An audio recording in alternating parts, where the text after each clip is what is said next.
I hope it's clear now. Yeah, now it's clear. Okay. Yeah. Thank you for the confirmation. So this is short note about myself. So I've been associated with the corporate trainings for around like 6 to 7 years. So I'll be dealing around with the APM automation for you for today. So let's get started. So what is meant by mobile automation? So mobile automation is nothing but whenever you use any specific application, whether it's going to be a iOS system or your Android system or your Windows system or anything, you take it up. So whatever you're going to test it, so basically it's going to be your mobile application. So whenever you move on to something like a device, whether it's going to be your iPhone or your iPad or your tablets or your Android phone, so basically we call it everything as your mobile automation. So even though we call it as mobile automation, like certain things like we'll be doing with the help of manual automation, sorry, the manual way only. So manual also deals with something related to your mobile devices and mobile application as well. So when we say like say mobile devices and mobile applications, so basically we categorize the application into three main types.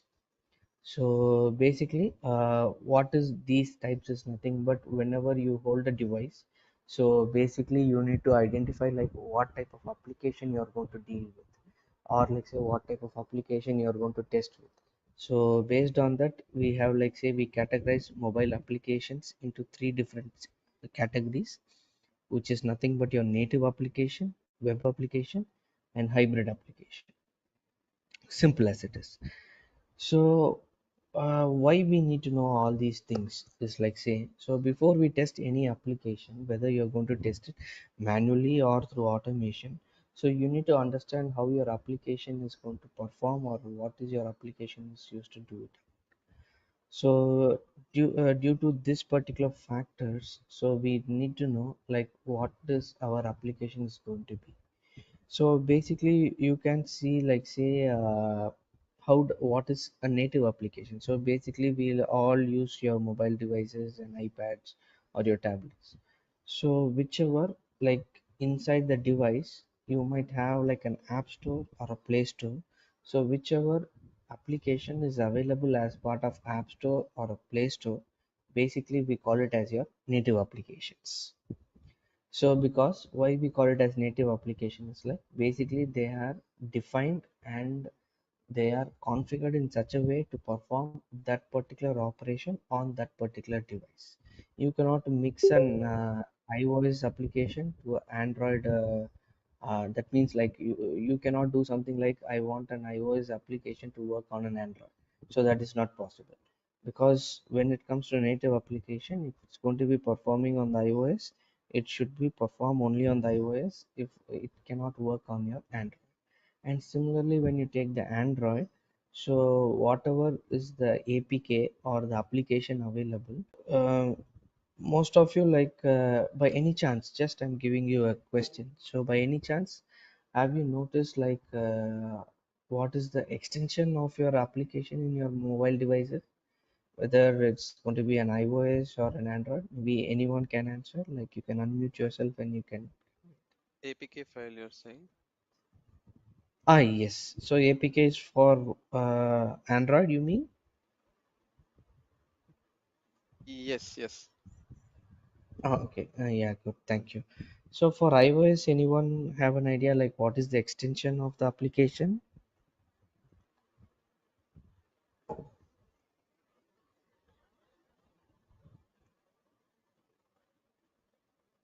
Okay, no problem. So for basically Yes, for iOS, it is the yeah, IPA. yeah, IPA. Yeah, that's great. Yeah, thank you so much for answering. Yeah.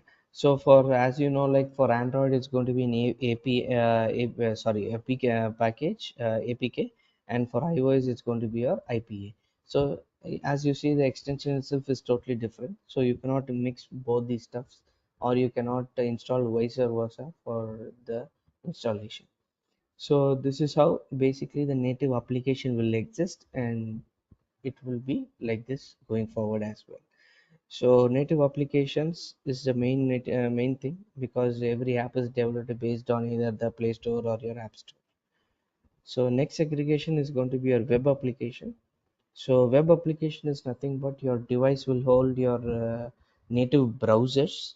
Like say your browser can be segregated something as if it's going to be an iOS, the native browser is Safari, and it can support other browsers as well depending upon the device compatibility.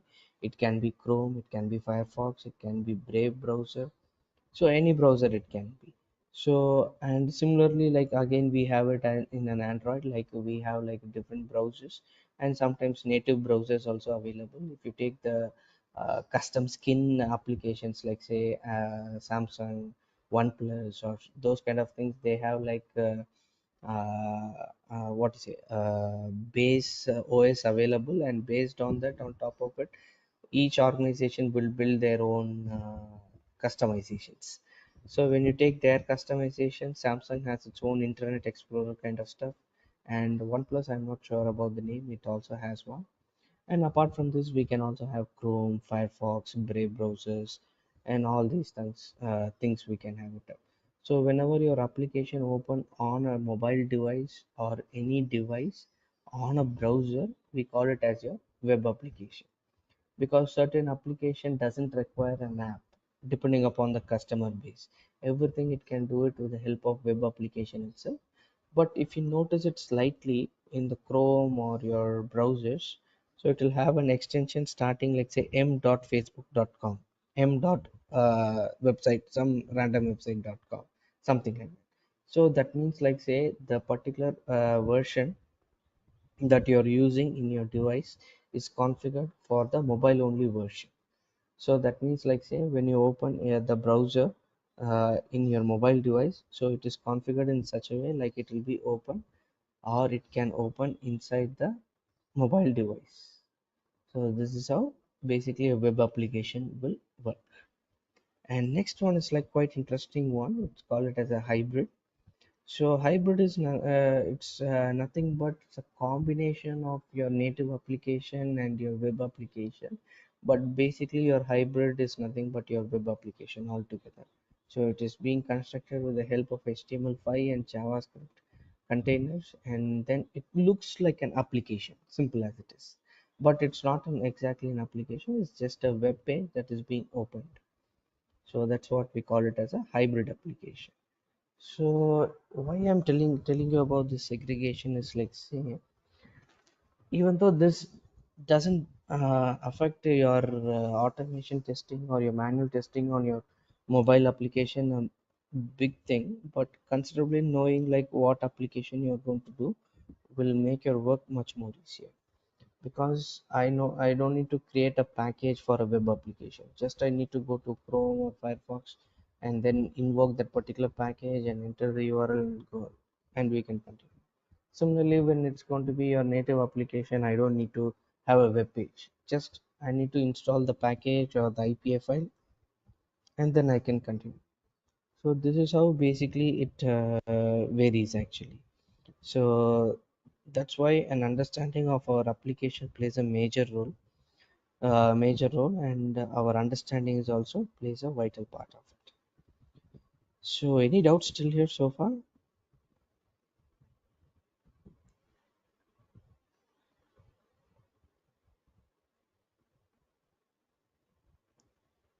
No, sir. Ah, thank you. So let's move on to the next topic. So what are the prerequisites required for your APM mobile automation? When you take like say mobile automation, so we are going to deal with something called a programming language called Java. And if you have the understanding of Selenium, it's well and good.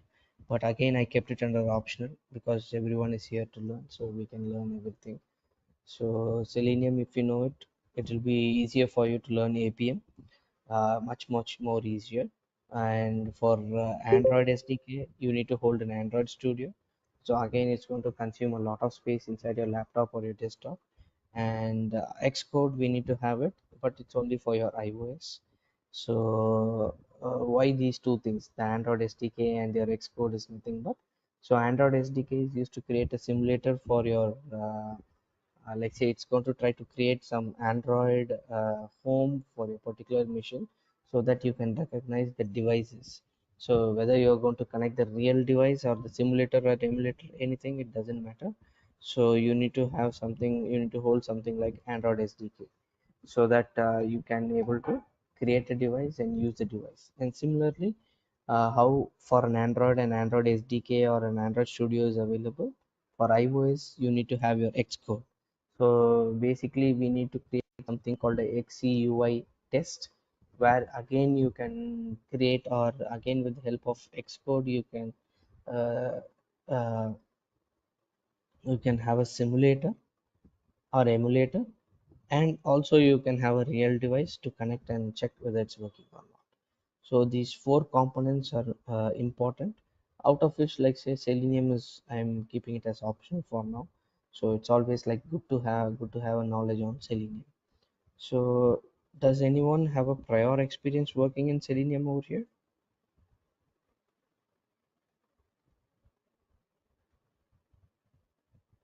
Yes, 3 months I have experience on Selenium. Ah, okay, great, yeah.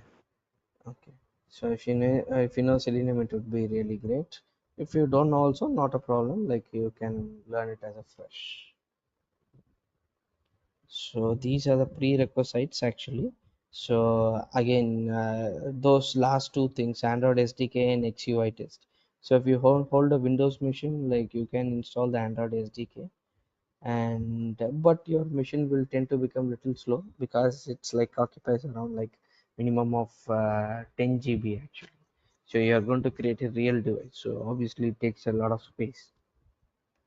And Xcode, again, if you have a Mac machine, so again it consumes a little more space, around like 5 to 10 GB. And also you can create a new simulator device for you. So again you can ask me like should we use the Android Studio or the Xcode? So if you can spend your budget more, you can expand your budget more. You can go for some cloud services, or they're like Perfecto or Sauce Lab or browser stack or all these things. So that way also you can work it out, but you might not get all the devices since you'll be registering it, and you'll go with the free version.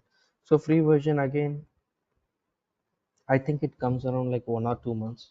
I'm not again quite sure on the time period. So that way also, if you ask me whether it is possible to use it, yes, definitely it's possible to use any cloud services as part of APM and mobile application. Dive into the bigger picture of APM, so I can show you one example on that. So any cloud services like which provides a device, definitely you can use it, because like say testing on a real device, cloud device and simulator, there is always a difference actually. So nowadays, like the cloud services like browser stacks or perfectos nearly equal to real devices, but they cannot match the real device since they are in the cloud platform. So it's always best to go with the real device. So whenever you test any application, if you have your real device, like it's always a thumbs up actually. So simulators, basically people don't consider it as a exact testing because it's a simulator, and it's kind of a demo application, or like say a demo device that you create and it works. So usually for emulators, like we cannot tell it as 100% tested. So only the real device, it's always in 100% tested. So maybe a just quick question. So anyone is holding a Mac over here, or like say everyone is a Windows person over here?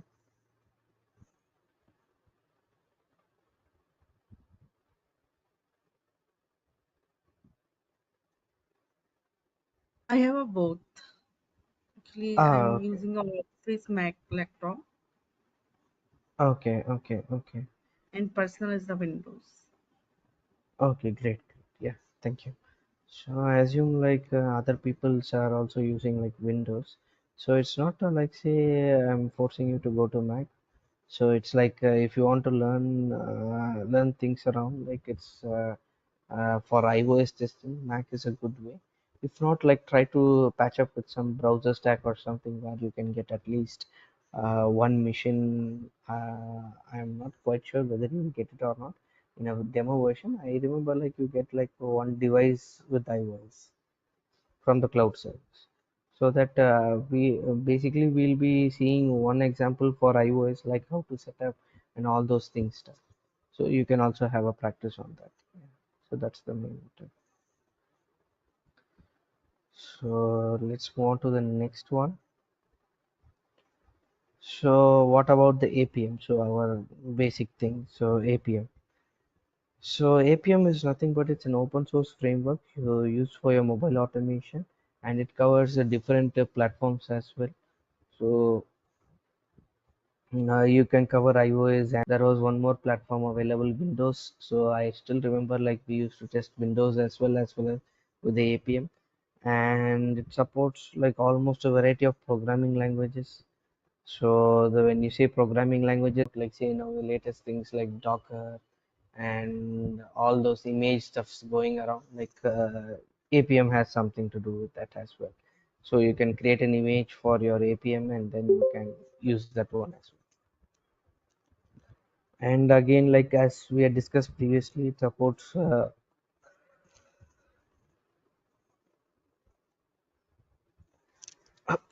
it supports like real device and automation services like AWS device farm or browser stack. And yeah, one this is the main point actually for APM. So it is not like XUI test or Espresso. So how many people have used the Espresso or the XUI test by any chance? Have you experienced using the XUI test or the Espresso?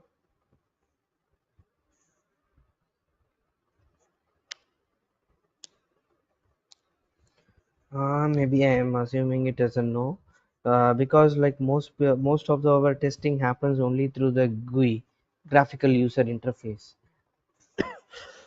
Sorry about that, graphical user interface. But we don't see what is happening behind the graphical user interface. So XUI test or the Espresso is a kind of tool where every time you want to run a test case, your code needs to run. That means your application code needs to run, and then you can understand the particular logic of it. So your APM doesn't work like that. Sorry about that.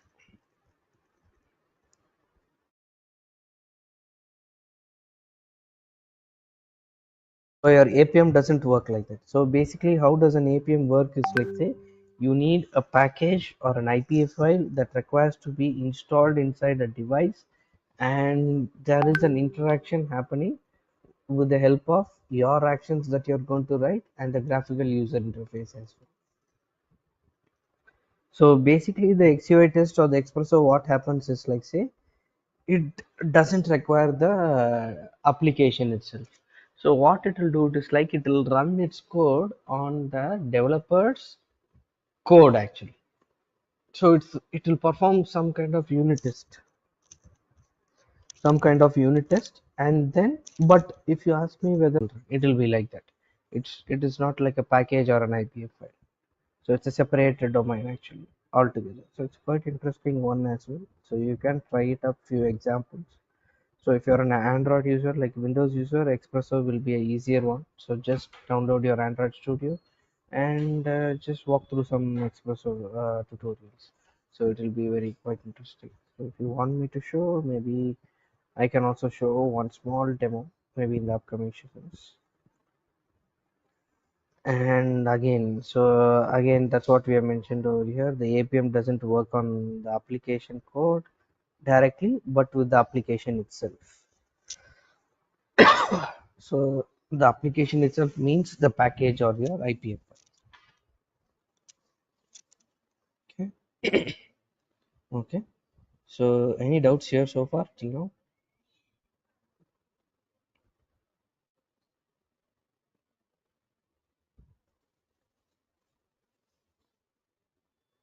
Or split, I mean, package or API means, I mean, we have to install in the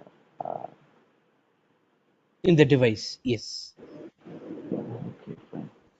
And also, Usually, yeah, yeah. Please yeah, go. Yeah, sorry. Yeah, Xcode, understood. right. This is only for iOS and Espresso. It's for anywhere you can use it. So, any doubt here so far till now?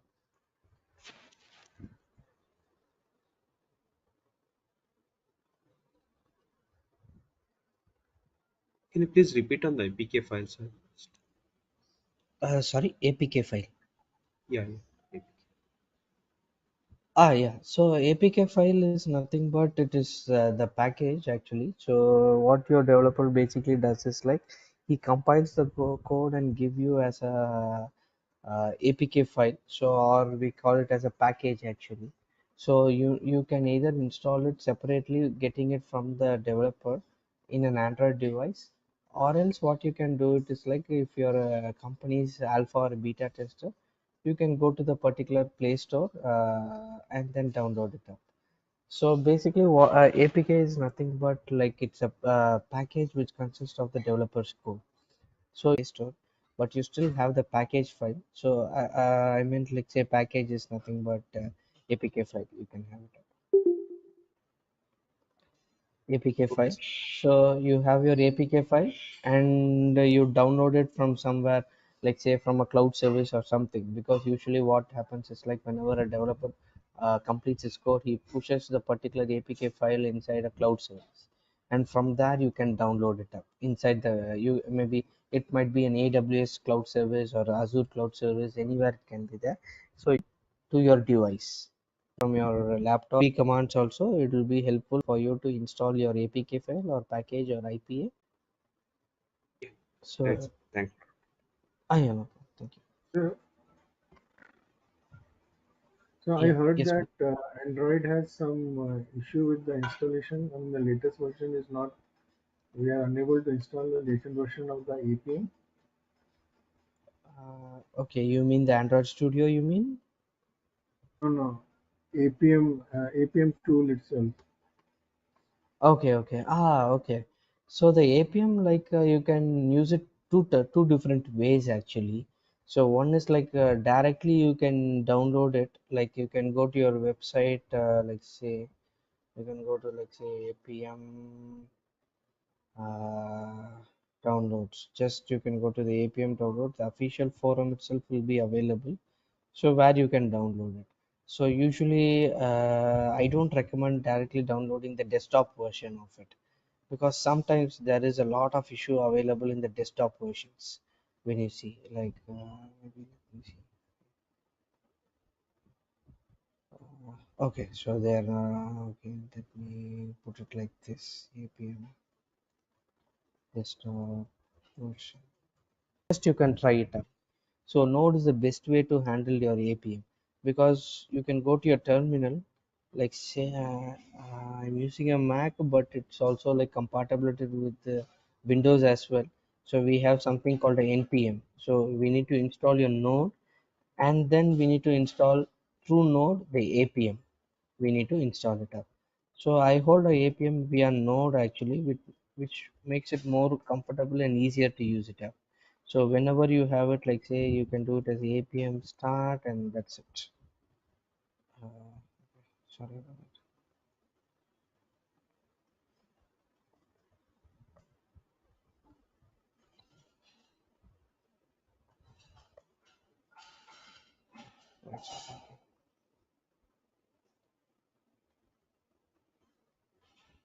Okay, something related to my installation. Okay, let me check it out. But usually when you give the start, right? So basically like it will start your application and it will move about. So it is an easier way when you have it as a specific node actually, because in desktop or desktop version or your package version, so you need to download this one, like for example, and the Intel version, based on the chipset. So again, there is segregation. So each one will have a different scope and all those things will be available. So it is best to go with the NPM way, but still if you want to use the desktop version, like I think for the recent time I saw like I didn't face any issues. Maybe I'll just retry it in my Windows laptop and maybe I'll let you know for that one if I face any issues. but for recent time I didn't face any issues so far for Android. So maybe I'll update it and I'll check it. Maybe what is the APM that I'm using? It's like basically APM double hyphen V. This answer, if I'm not wrong. Yeah, okay. We have something called a Node.js available. So basically APM, whether it's going to be your desktop client or your Node version, like say the NPM version, your APM will work as a Node.js stuff which is running on behind of your APM. So and it exposes basically all the REST APIs available. So there is a client communication with the API, with the REST API, and it is handled by something called your mobile JSON. The APM session created. So whenever session created, basically it works through your application. And the interaction between the Android or iOS happen with the help of your desired capabilities. So desired capabilities, when I mention it, is nothing but something in the code you need to mention depending on that the particular iOS or your Android version. You mention about the what is the platform that you're going to use. So you're going to set the timeout. So what is the app, what is the package name, and so on so stuff.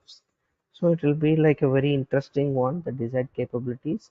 So if you don't mention a proper desired capability, your application will not be running. So that is the beauty of your desired capabilities or the importance of your desired capabilities. To move on to next one, so how does your APM work with Android? So there is a client library available, so it sends your request as a REST API. From again the REST API, it moves towards your APM server using the mobile JSON wire protocol. So again, mobile JSON wire protocol is the only protocol that interacts with your APM and your client service. And from the APM server, it connects through the device or the real device or your emulator, and the commands are used like here only there is a difference between your Android and your iOS.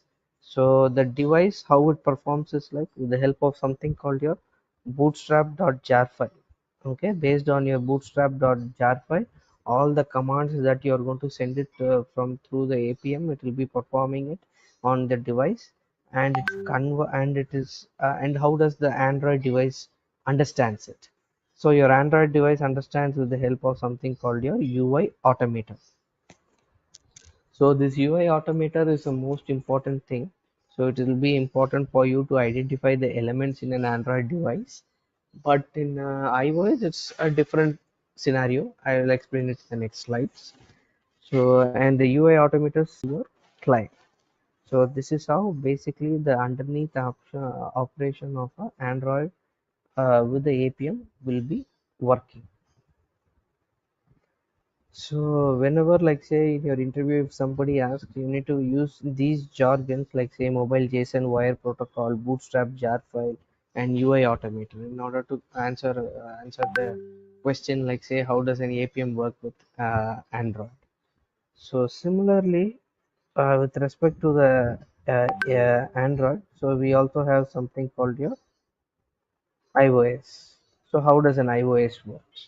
So we have seen something called your in Android we have seen something called your UI automator, but here it's going to be the UI automator is going to be replacing your Xcode or XUI test.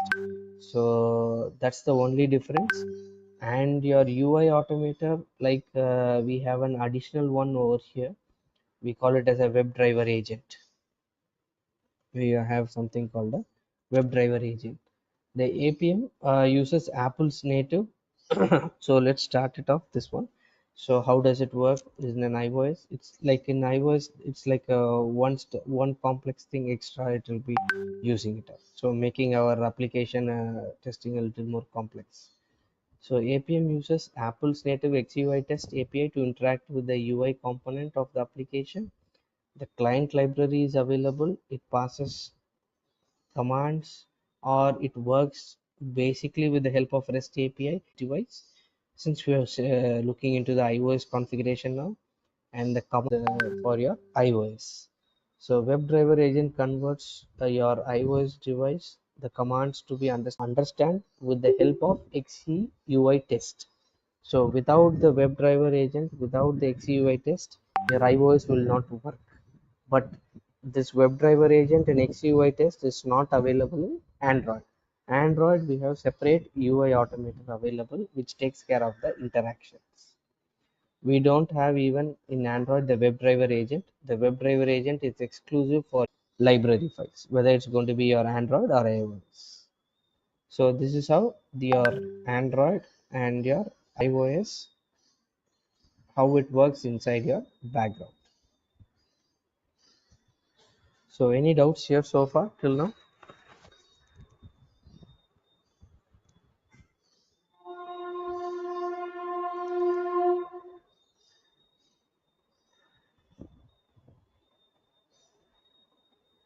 Any doubts so far?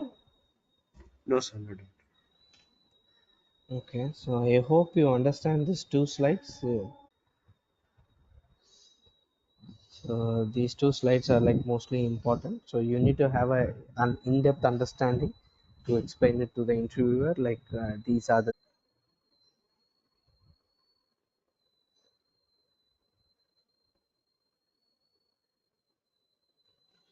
Okay, no problem. So let's go to our next slides. So installation actually. So coming to your installation part. So basically the installation of your APM. So again, as I reiterated, so your APM will have the desktop server version. So that also you can install it up, and there is a node version also available where you need to visit this particular website, and you need to download your node first, and then through the npm you need to download it. So you need to download your nodes. So maybe if you find time before we start our session, maybe tomorrow or sometime, like you can download the node. So whether you use a Mac or a package file or anything, no problem. If it's going to be a Windows file, it's going to be an MSI. So depending upon your Windows version, to install your Java, that is basically more important. Install let's see, Java download. That will be better. So you need to download your Java. So that is also one more main thing, because our programming language that we are going to deal with this for the sessions is nothing but your Java. So you need to download your Java. So have your latest version of Java anywhere between back. I downloaded. Let me see. Yeah. So you have your JDK kit. I think it's 20 available. So maybe one step lower you take it. Don't take the latest version. There might be some compatibility issues with the APM. So always choose between, like, say, one step lesser version of Java, because quite a frequently like Java has been releasing a lot. Maybe you can take this 17 version and you can install it up. So it's just a simple file available. Uh, you can just download it up. Oh, okay, this is for Linux. For Mac, it's available DMG. For Windows, again, it's available. Just download the exe file. Don't download MSI or the zip file. So zip file is the binary version. So if you want to install, just go with the exe file. Again, for the Mac, if you're using a Mac, go with the DMG file. Okay. So again, you need to check, like, say, whether you're going to use an Intel version or the M1 version of it. So depending on that, you need to download the Mac. So based on it, just download and run the file. So Java is very important, because if you want to verify after installation your Java, what is the version? Java hyphen version. You can use it up. So you can see I am using a 11 version. So I didn't upgrade it up till 17. So 11 should be fine. Should be compatible. And yes.